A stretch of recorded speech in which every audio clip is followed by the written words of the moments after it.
Hi viewers, welcome to our channel. ప్రస్తుతం మనతో పాటు ఇమ్మంది రామారావు గారు సీనియర్ జర్నలిస్ట్ ఉన్నారు. వారితో ఒకసారి మాట్లాడదాం. సార్ నమస్కారం. సార్ నమస్తే అండి. సార్ సీనియర్ ఎన్టీఆర్ గారికి ఇష్టమైన మనమడు జూనియర్ ఎన్టీఆర్ అని ఎవరు చెప్పారు అని చెప్పేసి వైవిఎస్ చౌదరి గారు క్వశ్చన్ చేయడం మనం చూస్తున్నాం. సార్ అంటే ఒక సినిమా ఈవెంట్లో ఒక రిపోర్టర్ అడిగారన్నమాట, జూనియర్ ఎన్టీఆర్ గారితో సినిమా ఎందుకు తీయలేదు, ఆయన ఎన్టీ రామారావు గారికి చాలా ఇష్టమైన మనమడు కదా అని చెప్పేసి అడిగారు. దానికి అప్పుడు ఈయన ఈ విధంగా సమాధానం చెప్పారు, అసలు సీనియర్ ఎన్టీఆర్ గారికి జూనియర్ ఎన్టీఆర్ గారు ఇష్టమైన మనవడిని ఎవరు చెప్పారు అని చెప్పేసి. ఇప్పుడు దీనిపైన రకరకాలుగా చర్చలు అయితే జరుగుతున్నాయి సార్. మరి వైవిఎస్ చౌదరి గారి కామెంట్స్ పట్ల మీ ఒపీనియన్ ఏంటి? ఆయన ఇంకేం చెప్పారు అసలు? అంటే వైవిఎస్ చౌదరి గారు ఓసారి మన ప్రసన్న కుమార్, మన మిత్రుడు ఉన్నాడు కదా, ఆయన ద్వారా నాతో మాట్లాడాడు. నా వీడియోల కోసం అంతా మీతో కలిసి మాట్లాడాలండి అని చాలా ప్రేమగా మాట్లాడుకోవడం, 2-3 సందర్భాల్లో ఆత్మీయంగా మాట్లాడుకోవడం జరిగింది. ఆయన గురించి నేను అర్థం చేసుకుంది ఏమిటంటే, ముక్కుసూటి మనిషి, నిజాయితీ గల మనిషి, తనదైన మార్పు కావాలనుకునే మనిషి. అందువల్ల ఎవరిని లెక్క చేయడు. రాఘవేంద్రరావు ఎవరో వారు గురువు గారు గుర్తులు అయినప్పుడు కూడా ఆయన బాణి వేరేగా ఉంటుంది. స్వతహాగా ఆయన రచయిత, భావుకుడు. నిజంగా నా దృష్టిలో ఇండస్ట్రీలో ఎవరైనా ఎన్టీ రామారావు గారికి వీరాభిమాని ఎవరైనా ఉన్నారంటే అది వైవిఎస్ చౌదరి గారే. ఎలాగంటే ఇప్పుడు నేను ఆల్మోస్ట్ ఎన్టీ రామారావు గారు 96 కదా ఆయన పరంపదించారు. 96 అనుకుంటున్నాను, ఇఫ్ ఐఎమ్ రైట్. అది దానికోసం తప్పు అయితే మన్నించండి. 96 అంటే మా అమ్మగారు కూడా అదే సంవత్సరం పోయారు, కాలం చేశారు. అప్పటి నుంచి ఇప్పటి వరకు క్రమం తప్పకుండా ఆయన హిట్స్లో ఉన్నా, సక్సెస్ఫుల్గా ఉన్నా, ఫెయిల్యూర్ స్టేజ్లో ఉన్నా సరే, ఆయన ప్రేమలో మాత్రం, ఆయన భక్తిలో మాత్రం, ఆయన ఆరాధనలో మాత్రం ఏ మార్పు రాలేదు.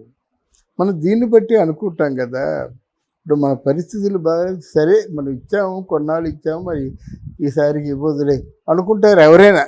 ఎంత పెద్ద ప్రొడ్యూసర్ అయినా, ఎంత పెద్ద డబ్బునుడు అనుకుంటాడు అన్నమాట. వాళ్ళు శివసాహిత్యం పొందిన ఒక 4-5 సంవత్సరాలు స్పీడ్గా మాట్లాడుకుంటారు, తర్వాత మాట్లాడుకోవడం మానేస్తారు.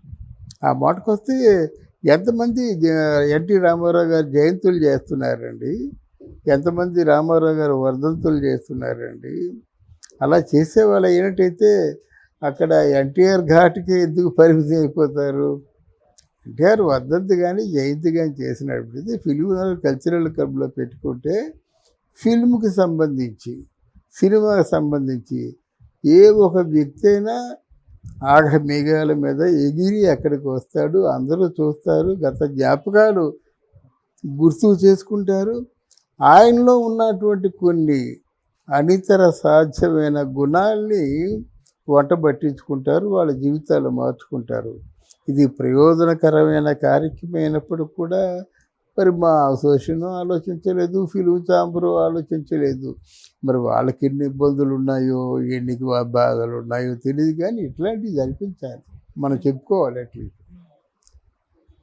ఇక్కడ ఎన్టీ రామారావు గారితో మీరు ఎందుకు, అంటే తారక్తో మీరు ఎందుకు సినిమాలు చేయలేదండి అనడానికి నా పరిజ్ఞానం సహకరించిన మేరకు నేను చెప్తా.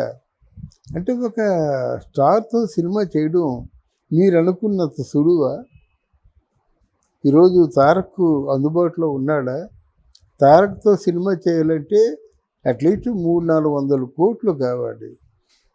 అట్లాంటి 300-400 కోట్లు ఇచ్చినట్టయితే ఈయన వైవిఎస్ చౌదరి బ్రహ్మాండంగా ఎలాంటి సినిమాలు తీశాడు? ఆయన బ్రహ్మాండంగా సినిమా తీశాడు. సీతారామరాజు కానీ, లాహిర్ కానీ, సీతారాముల కళ్యాణం కానీ, ఇవన్నీ ఎలాంటి సినిమాలు ఇవి? భావుకత, మాధుర్యం. సినిమా చూస్తుంటే అన్నిటికీ ఏదో రుచులు ఉంటాయి, కానీ ఈయన సినిమాకు తీయని రుచి. రెండవది ఏంటంటే ఈయన సంగీత ప్రియుడు. ఈయన సినిమాలో పాటలు అన్నీ కూడా బాగుంటాయి, పాటలకి పెద్దపీట వేస్తాడు వైవిఎస్ చౌదరి. రెండో సుగుణం.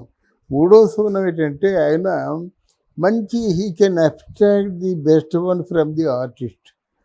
ఆర్టిస్ట్ నుంచి ఏ మేరకు పర్ఫార్మెన్స్ని రాబట్టుకోవచ్చో తెలిసిన దర్శకుడు కనుక మరి ఆయనతో కోఆర్డినేట్ అయ్యి సినిమాలు జరిపించుకోవాలి. ఇక తారకైనా కళ్యాణ్ రామైనా ఎవరైనా అలా జరిపించుకోవాలి, అంతే కదా.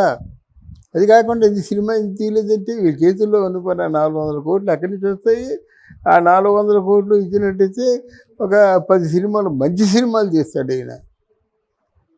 అంటే ఆయనకున్న క్యాలిక్యులేషన్ ఆయనకు ఉంటుందని నేను అనుకుంటున్నాను. అంటే ఇది తారక్తో సినిమా తీయకపోవడం ఏంటంటే తారకని డేట్ ఇవ్వమని చెప్పండి, నేను వెళ్ళి బ్రతిమాలుకొని తారక్తో సినిమాలు తీయిస్తాను. నేను ఒక సీనియర్ జర్నలిస్ట్గా తారక డేట్ ఇచ్చినట్టయితే సినిమా తీస్తాను. ఆయన మాత్రం కాదా పెద్ద ఆర్టిస్ట్తో ఒక మంచి ఛాలెంజింగ్గా ఆయనకు ఉంటుంది కదా. ఏ దర్శకుడైనా ఛాలెంజింగ్గా దర్శకత్వం వహించినప్పుడు వానికి పరిపూర్ణమైన తృప్తి ఉంటుంది. ఇప్పుడు వీళ్ళందరూ చౌదరి గారి మాట వినాలి, చౌదరి గారు చెప్పినట్టు చేయాలి. బట్ ఎన్టీ రామారావు గారి తారక్ హీరో అయినట్టయితే డెఫినెట్గా ఇద్దరు కాంప్రమైజ్ అయ్యి ఇద్దరు కోఆర్డినేట్ అయ్యి చిత్రీకరణ జరిపించుకోవాలి. ఈ లేజరు తేడా ఉంది ఇద్దరికి. కనుక నేను చెప్పేది ఏంటంటే అలాంటి అభాస్పాలు ఏదో నిందలు వేయడం ఊరకనే ఉన్నాడు కదా అని బురదల్లడం కాకుండా కొంచెం ఆలోచించి మాట్లాడితే బాగుంటుంది. తారక్ అభిమానుడు కూడా సరే తారక్ ఇట్లాంటి విషయాల్ని ఖండించాలి. ఎందుకంటే ఆయన మీద గౌరవం ఉందో అగౌరవం ఉందో ఆయనతో నేను సినిమాలు చేయను, లేదా ముందు ఆయనతో సినిమా ఆలోచిస్తున్నాను చెప్పేస్తే అది గొడవ ఉండదు కదా. ఊతుపుణ్యానికే ఊరికే వీళ్ళు ట్రోల్ చేసుకోవడం, మెసేజ్లు పెట్టుకోవడం, కామెంట్లు పెట్టుకోవడం ఇది ఆరోగ్యదాయకమైన పరిణామం కాదు. రెండవది ఎన్టీ రామారావు గారికి నాకు తెలిసినంత వరకు ఆయనకి నా అనే భేదం లేదు, అందరూ ఒకటే. ఆయనకి కావాల్సింది రెండు, నచ్చిన మనుషులు నచ్చని మనుషులు కొందరు ఉంటారు.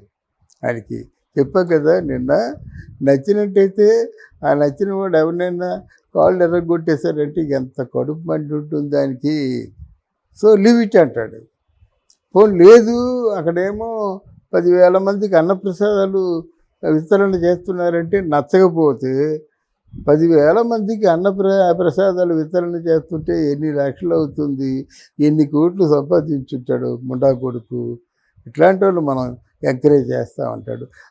పసివాడు మనస్తత్వం బాగా దగ్గరగా ఉన్నవాళ్ళు తెలుస్తుంది. రామారావు గారు ఏముంది ఏదైనా కొంచెం ఒక రోజు తీరిక సమయం ఇచ్చినట్టయితే 10 గంటలతో అన్నీ అయిపోతాయి.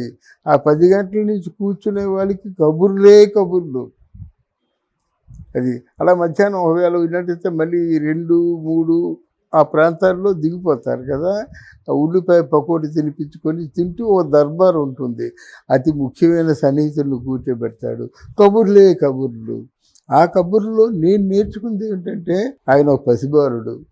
ఆయన నవ్వడం కూడా మనసారా నవ్వుతాడు. ఎక్కడ అరమరికలు లేకుండా స్వచ్ఛంగా వెన్నెల విరబూసినట్టుగా నవ్వుతాడు అన్నమాట.